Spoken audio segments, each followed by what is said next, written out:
Համայնքում օրերս ցանկատարածություններում ցանվել են գարու եւ ցորենի հատիկներ, որոնք մշակված են եղել մկնդեղով։ Սակայն աշխատանքը համբույթ է կատարվել, արդյունքում անասունները կերել են մեծ քանակությամբ մկնդեղ, որը պատճառ է հանդիսացել այդ օրվա երեկոյան կովերի անկման։ Աշոտքում առաջին դեպքը 3 օր առաջ էր արձանագրվել, իսկ նախորդ օրվա երեկոյան սատկել են նաև անասնապահ Սերժ Վարոսյանի կովերը։ Մորթված կովերի միսն այժմ Վարոսյանին պատկանող գոմում է։ Սպասում են մսի փորձագիտական եզրակացությանը, որը կփաստի արդյոք պիտանի է այն, թե ոչ։ Թե ինչ որ մեկը պետք է կազմակերպեր, չէ՞ այդ ակուրատնի աշխատանքը։ Չի կարելի ճանապարհի վրա թափել մկնդեղը, կույտ,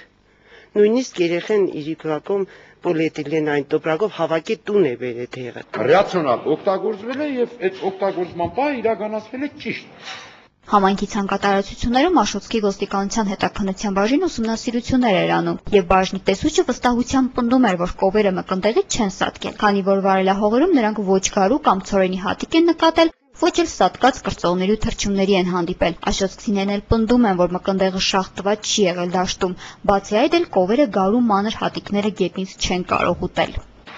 Միտեղ թափված կարի է, միտեղ թափված կարի է, անասունը չի կրա գետնից հատիկ։ Խոշոր ջրով գետնից հատիկ չի կարող։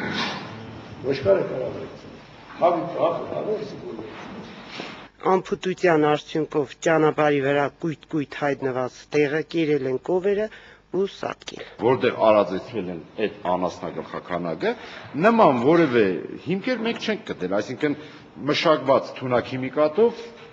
հատիկավոր գարի կամ ցորենի կուլտուրայի, ասենք թափված տեղեր, որտեղ հնարավոր է անասունները դրանք կերած լինեն։ Եվ այդտեղից առաջանա անկումը։ Երկու ընտանիքների ընդհանուր վնասը կազմում է 1 միլիոն դրամ, եթե ոչ ավելին։ Աշոտքցիները լիահույս չեն փոխհատուցման առումով։ Անասնապահ Սերժ Վարոսյանը անհամբերությամբ է սպասում փորձագիտական եզրակացության արդյունքներին, չնայած որ գրեթե պարզ է, թե ինչն է հանդիսացել կովերի թունավորման պատճառը, քանի որ 3 օր առաջ տեղի ունեցած դեպքի եզրակացությամբ հաստատվել է, որ կովերը սատկել են մկնդեղից։ 510 կիլոգրամ միսը թափվել է, անասնաբուժների ներկայությամբ տարե այրել են։ Իդեպ սատկած կովերի ստամոքսից հայտնաբերված գարու հատիկները կերել են նաև տուժած ընտանիքի հարևանի հավերը, որոնք եւս սատկել են։ Լիզա Գասպարյան, Գրիգոր Շաղոյան, Գալանյուս։